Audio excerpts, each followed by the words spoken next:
Thank you. Aloha, everyone. Welcome. I'm going to call this joint committee hearing to order. It's a Higher Education Committee and EET. And this meeting is being streamed live on YouTube. It will cover the 3 p.m. joint hearing and the 3:05 hearing on higher education. Testifiers will be limited to 2 minutes each. If there are temporary technical glitches during your turn to testify via Zoom, we may have to move on to the next person due to time constraints. We appreciate your understanding. Remind you that the committee has your written testimony. I will be reading a list of individuals who submitted written testimony for each measure. Do apologize if the closed captioning doesn't accurately just transcribe your name. If you're interested in reviewing the written testimony, you can go to the legislature's website and you'll find a link on the status page for the measure. Of course, in the unlikely event that we have to abruptly end this hearing due to technical difficulties, the committee will convene on Thursday, March 30th at 3 p.m. in this room, 229, and a public notice will be posted on the legislature's website. So we are taking up the 3 p.m. agenda jointly with the EET, SCR 214 and SR 207.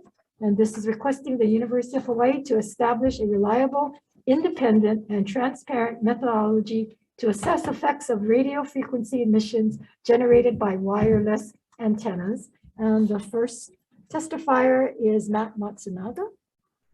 In support. Welcome, Matt. Hi, good afternoon, Chair. Former Senator. Thank you. Thank you for the kind introduction. Chair Wakai and Vice Chair Kidani and Vice Chair Misalucha and Senator Favela. Thank you very much for this opportunity to testify. You have my written testimony. I just wanted to summarize that for most of us who don't live or work near a cell phone antenna site, we're probably safe from RF overexposure.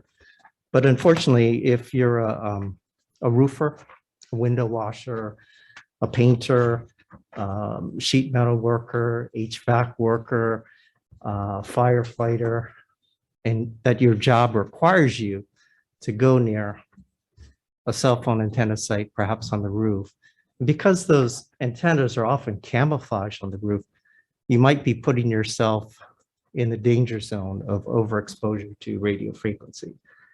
And so all that this measure is asking is that with the University of Hawaii's help, the stakeholders get together, gather the necessary RF data, and determine how to manage that data and how potentially to keep workers who have to go near those potential danger zones safe. The resolution also asks for the stakeholders to figure out how to potentially raise money for this study. You may see some opponents argue that this is preempted by the FCC regulations, but in my testimony, you'll see that it's clear verifying compliance with FCC regs is not preempted. I'm happy to answer any questions. Thank you very much. Okay, we have Dr. Luis Martinez with comments. Jill Hill, Daniel Hill in support. I'm sorry, you are? I'm Drew Fountain with Safe Dynamics. That was Daniel Hill, our CEO. Oh, okay. Are you here to testify? Speak on my behalf. You're here to testify. Yeah. Okay, let me go down the list. Okay. Gilbert Emilio in support. Roger Egan Sr., also individual in support. Limomi Khan in support. We have late testimony from Melissa Pavlicek from Crown Castle in opposition. Melissa here? Not here? Okay, you want to come forward? Aloha. Aloha. My name is Drew Fountain. I am honored and humbled to be able to speak in front of this committee, the Senate Committee on Higher Education and Economic Development. I've spoken to a few of you briefly and some at more length, and I believe this legislation has both purpose and value.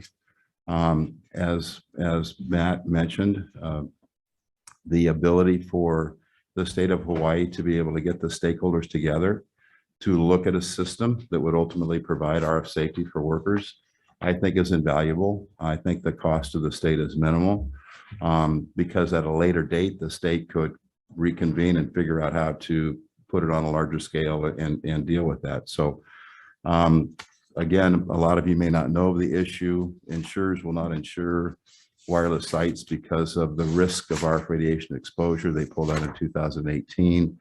They estimated there was 250,000 workers a year getting overexposed. The injuries are both physical. I burnt my arm. I've got a vein that looks like a sine wave. And also cognitive. 1996, there was an Alascom, an AT&T worker that was overexposed that was awarded temporary lifetime disability because he looked the same, Orchid, I can't remember his first name, but he acted differently. And it was all attributed to that day when he got too much RF. It is an open microwave oven is what you're really working around, and it's really important for the workers to get the information. Here in Hawaii, both the IBW said I could, they've actually called before a previous hearing and said we're in support of the bill. And also HIOSH also supports it. And Alan Yoshitoto, construction safety expert at HIOSH, said this, and I asked him, I said, can I quote you? Because I think that's really important. He said that for an employer to be able to provide their employee site-specific RF safety information is absolutely invaluable for their safety when working around RF transmitting antennas. And so can I quote you? He said, absolutely. And he said, you can even use my name. And they want to also participate with the university in the RF research and RF safety. And I just think it's just a wonderful opportunity that often doesn't exist where the stakeholders can have collaborative input on an important system that ultimately I hope passes legislation. Thank you. Mahalo. Is there anyone else on Zoom wishing to testify on this measure? Or anyone here in the room wanting to testify? If not, members, we are open to questions. I have a question. Yes. Matt Matsunaga, please. So Matt, I know in your testimony, you alluded to how you expect the committee to be the one to gather information. And I think the idea has merit overall, but I'm just curious whether you have an idea as to how much this effort is going to cost and how they're going to be raising it. And I guess trying to get a sense as to how feasible it is. Sure, thank you. And may I ask my client to address the cost amount? Sure. There's a few, really four items that are kind of in the works with the UH. In 2019, Garrett Yoshima approved a pilot program of a system very similar to what you're talking about now. And it's 95% done. We actually did it. We've told the university we'll pay for it for a year and have it up and running if people can test it. I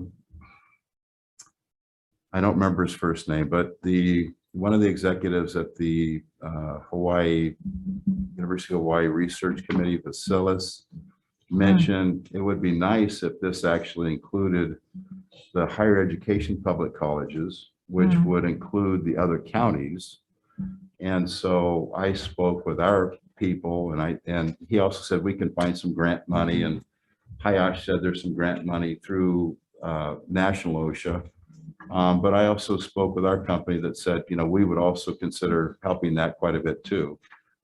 There's the other one is the RF safety training that would be about once a quarter at the university, involve the IBW, and I don't have permission to say the Building Construction Trade Council, but because it's Director Kim is the director of both of them, you'd assume that probably their involvement, and also HIOSH. And I've spoken with a lot of the other unions and they also want to be involved. They just didn't have time to bring in testimony.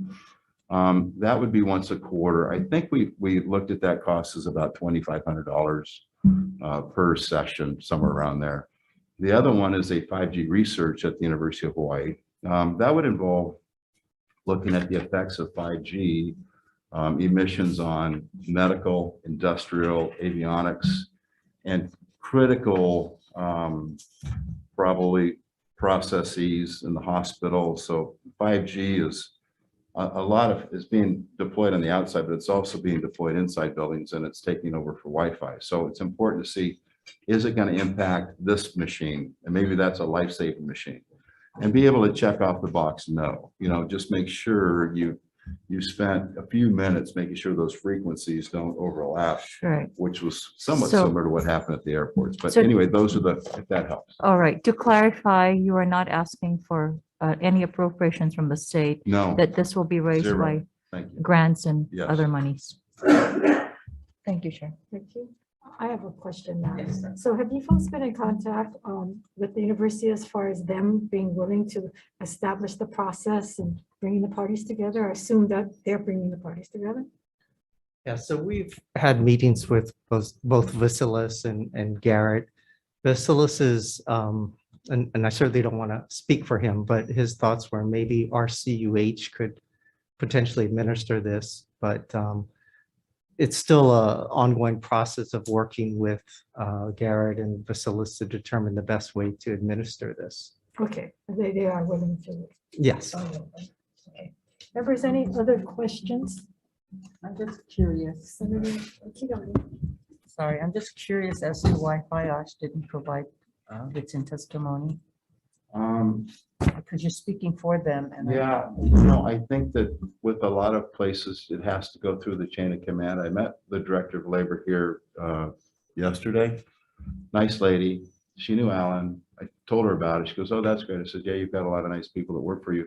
I never asked him to submit testimony. And I don't know what chain of command he would have to go through to get that. But a lot of the contacts we've had with the local unions and local testimony have only been in the last few weeks. So there hasn't been a long time to get testimony submitted. I'm sure it has to go through their legal, and he'd have to draft something that'd have to get approved. So I can't answer that other than I just don't think there's been enough time. I don't think it's been a lack of desire. Senator, there's no seamless fit with any particular state agency. So originally, when Drew first investigated this, he thought about DCCA, he thought about DBED, thought about Department of Health, and then HIOSH. And unfortunately, none of them fit nicely into any of those state departments or agencies they're under. So that's how we ended up with talking to UH. But even the UH didn't provide testimony. I don't oppose the resolution at all. I'm just wondering with something that seems so important that none of these agencies came forward themselves. So Yeah, it's so not you guys. I'm kind of. The closest yeah. thing we got was that Garrett left me a voicemail saying that he has no problems if we put in the university, if we drop it in. But Well, just shame on them for not stepping forward. Thank you. But Senator, if I may, he did approve the demonstration protocol at the university. So I think that also shines light on his desire to ensure our safety at the university. That helps. Yeah, but they just haven't Yeah, I communicated get with it. I us. get That's it. great. Resolutions have no force of law. So Yeah. having them here would have been a little bit better for us to make this decision. Yeah. I mean, I support it, but I'm Yeah. just saying that this should have been more important to them. Yeah. Thank you. Mahalo. Okay, any other questions? Hearing none, we will go into the decision making, or do you want to recess? No, I think we can go straight. We'll go straight to You okay? decision making. The recommendation is to pass SCR 214 and SR 207 as is. Is there any discussion, members? If not, Vice Chair, we'll take the vote. SCR 214 and SR 207 to pass and amended. Chair votes aye. Vice Chair votes aye. Senator Keith Agaran. Excuse Senator Wakai. Yes. Senator Favela. Yeah. Measures adopted, Madam Chair. Thank you. Same recommendation for energy, economic development and tourism. Vice Chair votes aye. Senator Wakar votes yes. Senator Lee, excuse. Senator Revere. Aye. Senator Favela. Aye. Chair, your recommendations adopted. Okay, thank you very much. We're going to adjourn the joint meeting. I just want to say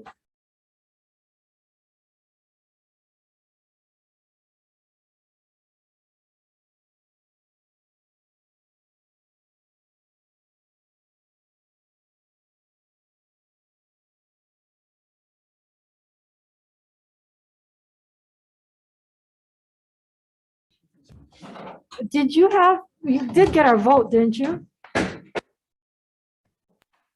Yes, we did. It's just in between the agendas, we do go into a recess. I just want to make sure. I wasn't sure, but we're in recess and then voted in recess. Okay.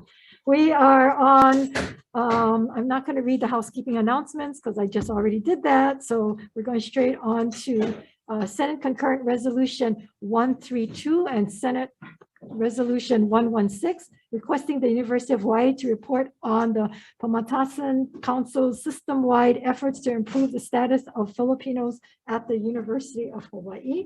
And we have Miss Amy Agbayani, Friends of Civil Rights here. Welcome, Amy. Always good to see you. Vice Chair. I also want to thank you for being the primary introducer of Act 266 in 2019, where we were able to get, for the first time, 2 positions and funding for the council that's been around forever. Yes. But because of the pandemic, we were not able to establish the positions, but we were able to use some funds. So we want to continue working with the university to see if it's possible to really implement Act 266 as well as all the other activities. So I strongly support this, and we believe that Pamantasan Council objectives are consistent with the university's objectives, and so we request that you pass this resolution. Thank you. And Thank we you. certainly appreciate your efforts in consistently moving us forward. Thank you. Thank you. We have Leon Florendo. Leon, are you on Zoom? Not present. Okay. And we have Christine Comel in support. Jennifer Padua also in support. Philippe Riviere, support. Nicole Reyes, 1, 2, 3, 4, 5, 6, 7, 8, 9, 10, 11 individuals also in support. Anyone else wishing to testify on this measure that's on Zoom, or anyone in the room? Seeing and hearing none. Members, we're open, you and I, we're open to questions. You have any questions for Miss Amy here? No, but No. thank you for testifying, Amy. We can always depend on you. Mahalo. Okay, thank you. With that, we'll move on to our next agenda item, SCR 182 and SR 175, requesting the University of Hawaii to establish culturally appropriate curriculum to train community health workers and to incorporate distance learning for neighbor island students. Tammy Chun. Hi, Tammy. Hi, thank you, Senator Kim, Vice Chair Kidani, and members of the committee. Tammy Chun, representing the University of Hawaii, and Erica Lacole, Vice President for Community Colleges. I'm going to generally stand on my written testimony, providing comments, but wanted to just summarize that the University of Hawaii Community Colleges have a culturally sensitive curriculum for community health worker, and have also made those programs available online. The online versions have been newer, and the volume of programs that we're offering and courses offering community health worker are newer. So we've summarized that in the testimony. I would be happy to share more information. Okay, thank you, Tammy. Hawaii Public Health Institute in support right here. James Jones, individual in opposition. Jones, are you here? Not here. Anyone else wishing to testify on SCR 182, SR 175 in this room or on Zoom? Hearing none, we are open to questions. Senator Kidani, I have a question if you don't. No, I don't. Okay. So Tammy, being that this is a resolution, you're saying that you folks are already doing what's in this resolution. So if we pass the resolution, it just confirms what you're doing, or is there anything else that the resolution requires you to do that you're not doing, or ask you to do that you're not doing? I believe that the university is doing what the resolution asks of us, but we probably could communicate that more broadly. Okay, thank you. And the author of the resolution is not here for some reason, but it's okay. There are any other questions? If not, thank you, Tammy. We are moving on to SCR 35 and SR 29, requesting the University of Hawaii, West Oahu to reopen their partnership with the University of Hawaii at Hilo to provide a pre-nursing pathway for students. First testifier is Jeff Moniz, Chris Rooney from the University of Hawaii in support. Jeff, Chris, are you here? Yes. Good afternoon, Chair Kim, Vice Chair Kidani, and I don't know if any other members of Higher Ed Committee came in. I'm Jeff Moniz, Vice Chancellor for Academic Affairs at West Oahu, representing Chancellor Mainette Benham. The university stands on its written testimony in support of the resolutions, and I'm available for questions. Okay, thank you very much. Next testifier is Laura Reinhardt. Or did I say that correctly? Hawaii State Center for Nursing. Hi, Laura. Chair and Vice Chair, thank you for the opportunity to testify. The center stands on our written comments and we are available for any questions. Thank you very much. Anyone else wishing to testify on this measure on Zoom or in person here in room 229? Hearing and seeing none, we are open to questions. Senator Kidani? Yeah, I don't have the written testimony, so can you state whether you support or not support this resolution, Laura? The Center for Nursing, we will support all of the schools of nursing. And so therefore, if with this pre-nursing program, we are happy to support the students who would benefit from this program. Thank you. Okay. Any further questions? Mr. Moniz?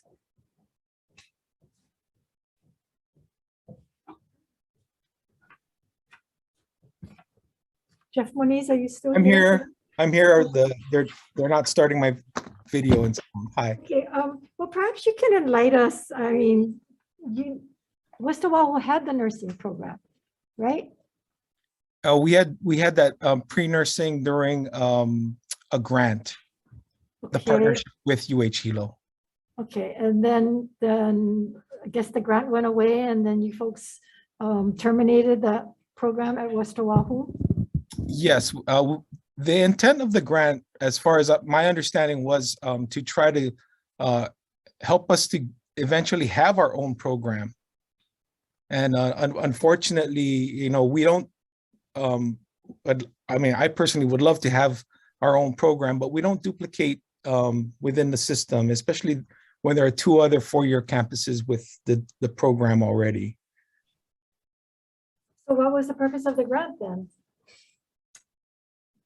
The purpose of the grant was to, again, this predates my arrival, but was to try to get West Oahu to a place where we could run our own program. Yeah, but you just said that you folks don't want to duplicate it, and I assume that that duplication was there prior to you getting the grant. Yes. So why did you get the grant if you had no intention of doing it because it was a duplication? And the intention changes with the intentions of the regents and the integrated academic and facilities plan that came out in the intervening time made it clear that we don't duplicate. So in other words, the grant came out first, and then we had the position where we avoid duplication. So the regents is on record or have a resolution or policy saying they don't duplicate? Well, that West Oahu, yes, we won't duplicate.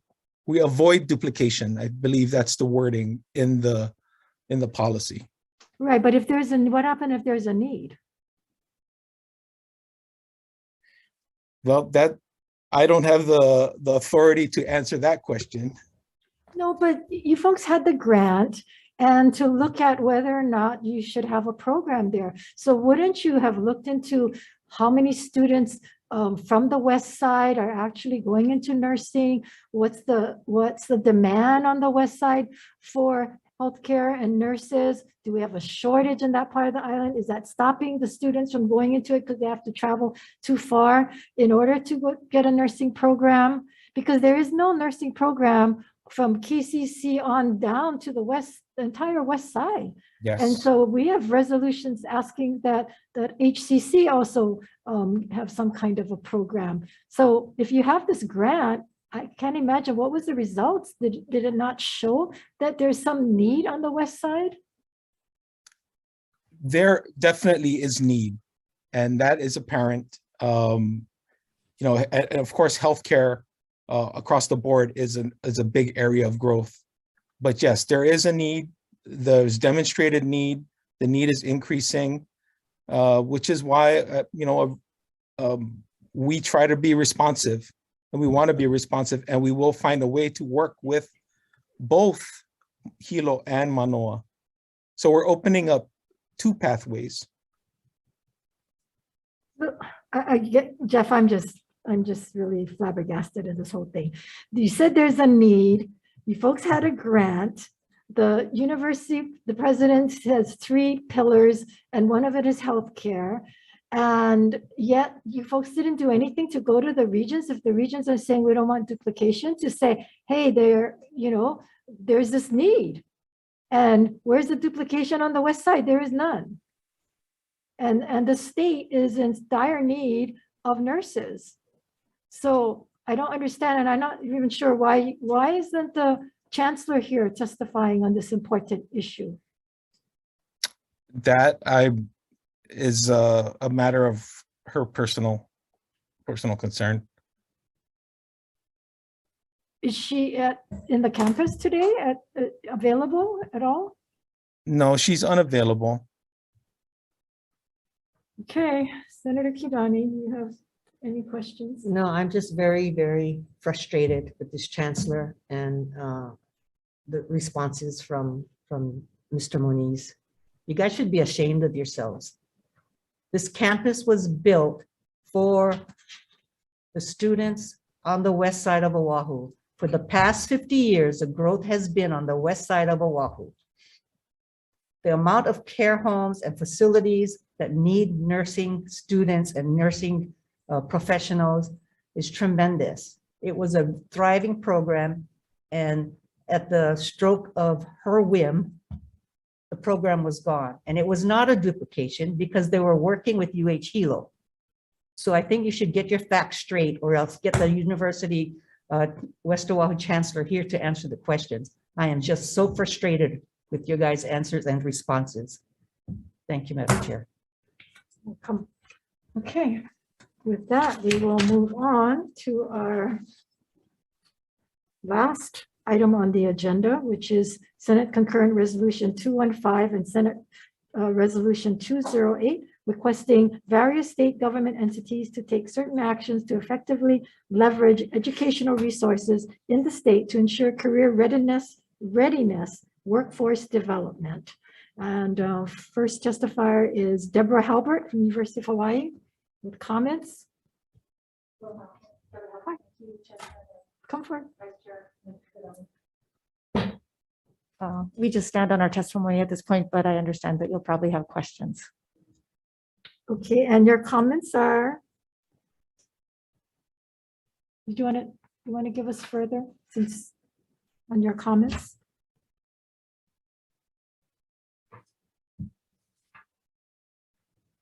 Please, I'm sorry. Sure. This resolution is a combination of different aspects of the University of Hawaii system. Can you hear me okay? Yeah. I can't tell. I know it's hard with the, yes. I'll try to speak louder. There are 3 elements, it would appear to me, that are in this particular one. One is the nursing issue that you just raised, but not related to US West Oahu, but instead looking at Honolulu Community College. And in that part, we do think that there's ways that we can look at what the community colleges are currently doing and leverage that as well to affect the needs in that particular area. The second part is the P20 and career technical education component. And on that part, I think that in the testimony we have here, you can see that, and I believe we've already provided some amount of information and information briefing prior to this testimony that kind of crossed over. So there is a lot of information there about what P20 is doing and the way it relates to the Board of Regents and to the Vice President for Academic Strategy Office. And we can certainly continue to answer questions that you have about that. Hopefully what we've prepared here, as well as what was in the information briefing, is sufficient to answer the questions that you had on that point. And then the final piece of that resolution was about the College of Tropical Agriculture and Human Resources, CTAR, at the University of Hawaii at Manoa. And we do have our Associate Dean with me today in case there are any specific questions about the programs there, but we tried to answer all of the different components of the resolution when we were responding. So with that, we would stand on our written testimony until you have questions for me. Thank you very Okay, I much. have a question. Thank you. Sure. Thank you, Chair. Is the program at, did you say HCC or Kapiolani? Honolulu, For the the nursing? Yeah. nursing program, I believe the resolution recommended that we investigate looking at a nursing program at Honolulu Community College, but currently there are nursing programs at Kapiolani Community College. Right, my daughter graduated. Oh, from there, great. So I'm well aware of the Okay. Kapiolani. Yeah, unfortunately, you just heard what happened. There was a program, but so for the students on the west side who would not be able to, travel each day to HCC or even Kapiolani, Mhm. is there an opportunity to try and recoup some kind of online program? Mhm. Yes, the community colleges have been working extensively in the distance area. And I think I see Tammy behind me. I think she may be able to add a little bit more depth to the analysis of what the community colleges have been doing. But we do have and are in active conversations around the healthcare sector as a whole to consider not just nursing, all of the different dimensions of healthcare, how we can access those programs, not just at a single campus, but throughout the state. And so it's an active conversation is what I can say. And it's, as our testimony says, it's not just in Hawaii. This is something that's happening throughout the entire West. And so we've been in some Western meetings where everyone is facing the same issues. So hopefully we can start to resolve them. One of the things I think COVID has done for us is show us the depth to which we can do this online teaching in ways that I don't think were as viable before, but now we've got some excellent models for doing that. Thank you very much. Appreciate that.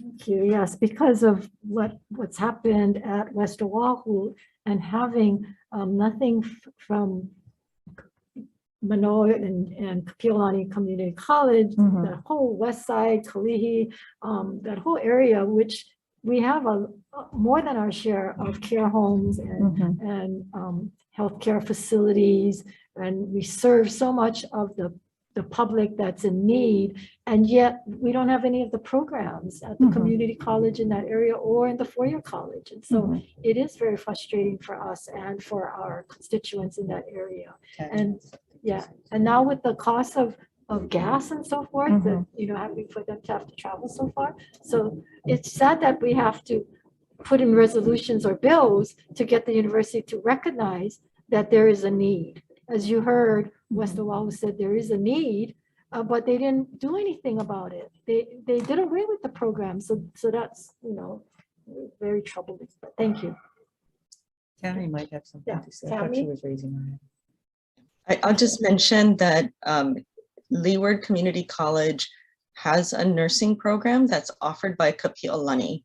So this is what we'll be looking at we would propose to look at for Honolulu, is the extent to which one of the other whether Honolulu would create its own program or the extent to which one of the other campuses could provide their program for the Leeward area. So we'd be looking, Leeward currently offers a non-credit version of certified nurse aide, patient care technician, some of the other allied health programs, but they do have the ADN, so the program that leads to being a registered nurse offered by Kapiolani for Leeward. So I think, Senators, your concern was the extent to which someone in, say, the Leeward community could have a Leeward, receive that education in Leeward.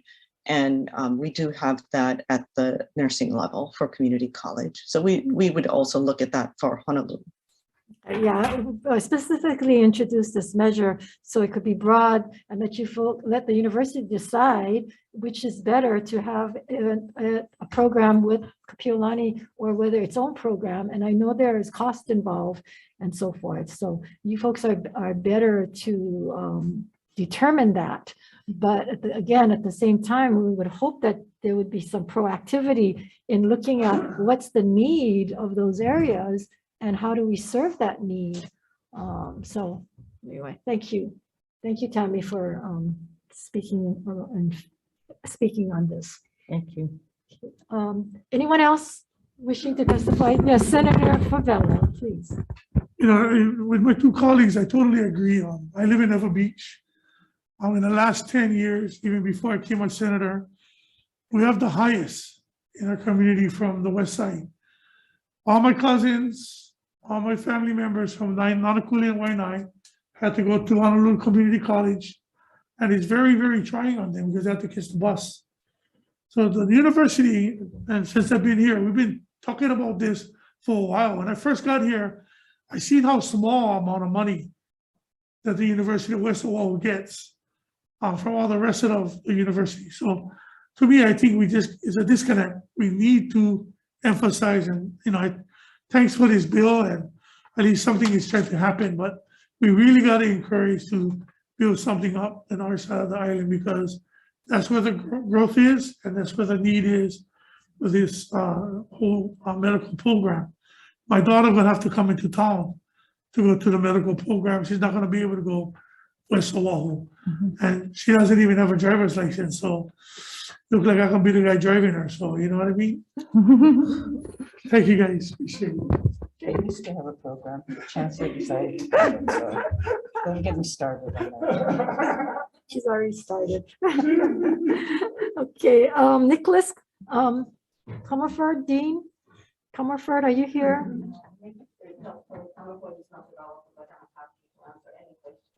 Okay, on the CTAR portion. Okay.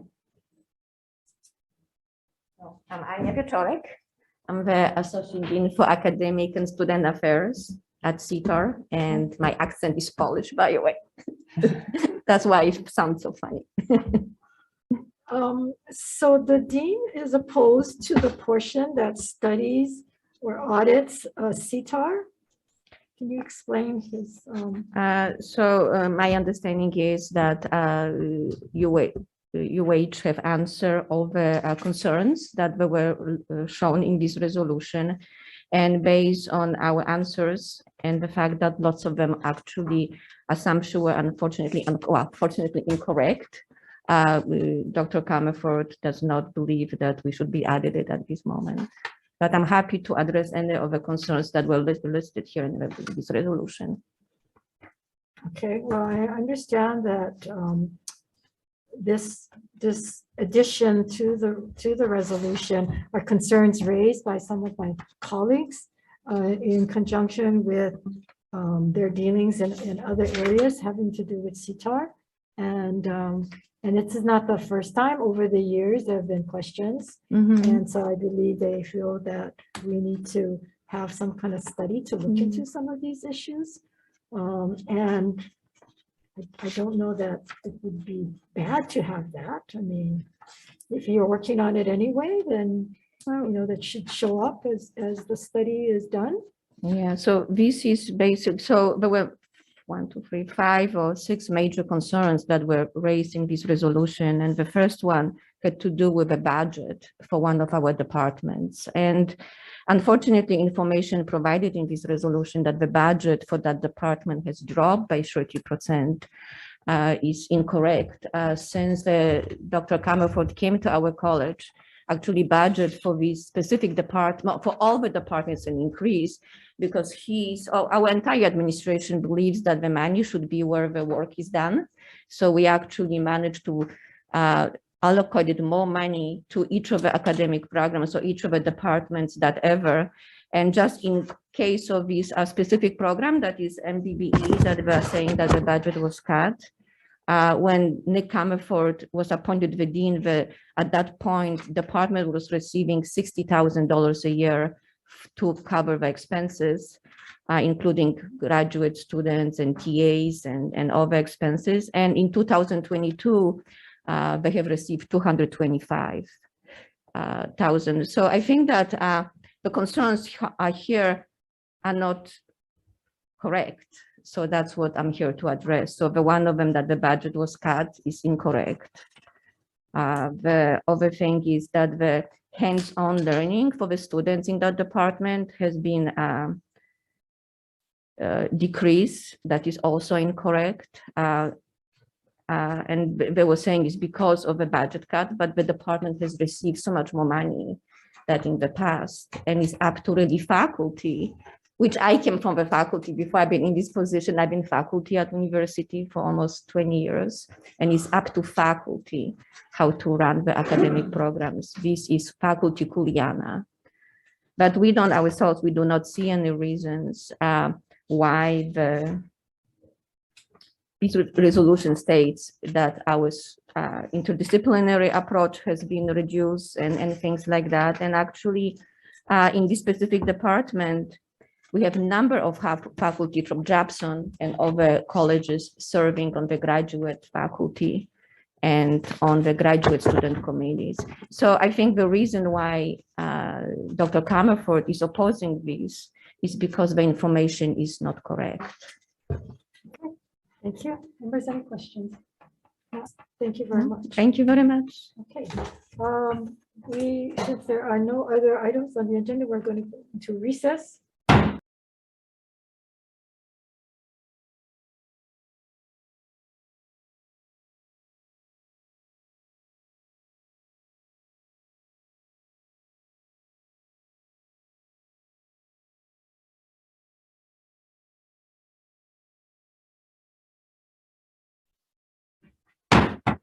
Call back to order the Committee on Higher Education for our 3:05 p.m. agenda. We are on the decision-making. First item is concurrent resolution 132 and Senate Resolution 116. This is to request the University of Hawaii report on the Matasan Council system-wide efforts to improve the status of Filipinos at the University of Hawaii. The recommendation is to pass as is. Members, any discussion? If not, the chair votes aye. Vice Chair, who will take the vote?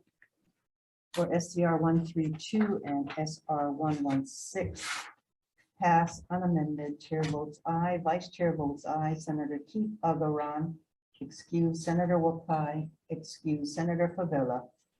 Aye. Measures adopted, Madam Chair. Thank you very much. On item number 2 is Senate Concurrent Resolution 182, Senate Resolution 175, this requesting the University of Hawaii to establish culturally appropriate curriculum to train community health workers to incorporate distance learning for neighbor island students. Recommendation is to pass with amendments of technical, non-substantive for the purposes of clarity and consistency. Any discussion, members? Hearing none, chair votes aye.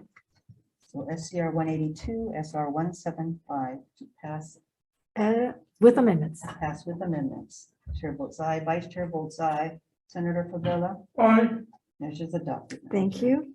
Third item, Senate Concurrent Resolution 35, Senate Resolution 29, requesting the University of Hawaii, West Oahu to reopen the partnership with the University of Hawaii Hilo to provide a pre-nursing pathway for students. Recommendation is to pass with amendments.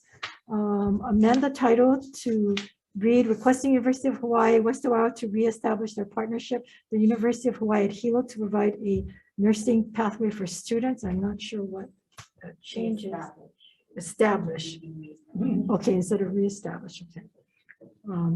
But also, I think we want to broaden this after the testimony that or the questionable testimony we received, to not only reestablish this program, but possibly even having the West Oahu look at, I think you're whereas on this, or be it resolved, to look at actually establishing a program at the at West Oahu. Is there something else too besides that? Or looking at other partnerships and not necessarily just Hilo that is successful, and then making some tech amendments. Any discussion on that, members? Hearing none, Again, recommendation is to pass with amendments. Chair votes aye. Chair votes aye. Vice Chair votes aye. Senator Favela. Aye. Measures adopted, Madam Chair. Thank you. And finally, SCR 215 and SR 208, requesting various state government entities to take certain actions to effectively leverage educational resources to the state to ensure career readiness, workforce development. Recommendation, members, is to pass with amendments. One, adopt the proposed SD1. On page 5, add a new be it resolved to reflect the title of the proposed SD1 to read be it resolved by the Senate of the 31st Legislature of the State of Hawaii, regular session 2022, the House of Representatives concurring that various state government entities are requested to take certain actions to effectively leverage educational resources to the state to ensure career readiness, workforce development. Page 5, line 26, change the language to read, examine the feasibility of offering a nursing and or allied health programs at Honolulu Community College provided by Honolulu Community College or in coordination with other community colleges to meet regional workforce needs. Page 5, add language for to identify UH's workforce development training programs, including P20 that prepare residents for employment in Hawaii. Actions to improve alignment of the programs with state and county workforce. Key performance metrics of the UH's workforce development training programs, included but not limited to alignment to statewide energy and food security goals. And development facilities and coordination to existing workforce development training programs, both within the university system across the state. Page 5, line 36, remove the request for the auditor to conduct a performance audit. Instead, have the Legislative Reference Bureau identify cooperative extension agencies similar to the University of Hawaii College of Tropical Agriculture and Human Resources across the nation. Page 6, delete lines 2 to 8. Page 6, replace language in lines 10 to 14 with the following. Submit a report evaluating the University of Hawaii's College of Tropical Agriculture and Human Resource and its leadership, including the Legislative Reference Bureau's comparative analysis, the University of Hawaii College of Tropical Agriculture and Human Resource to similar cooperative extension agencies across the nation, and recommendations to better align the mission of the University of Hawaii College of Tropical Agriculture and Human Resources with statewide food security goals pursuant to Act 151, Session Laws 2019, to the legislature no later than 20 days prior to the convening of the regular session of 2023. And that is all the amendments. Do not ask me to repeat it. Questions, members, discussion? Hearing none, the chair votes aye. SCR 215 and SR 208 to pass with amendments. Chair votes aye. Vice Chair votes aye. Senator Favela. Aye. Measures adopted, Madam Chair. And that's the end of our agenda. So thank you very much. We are adjourned.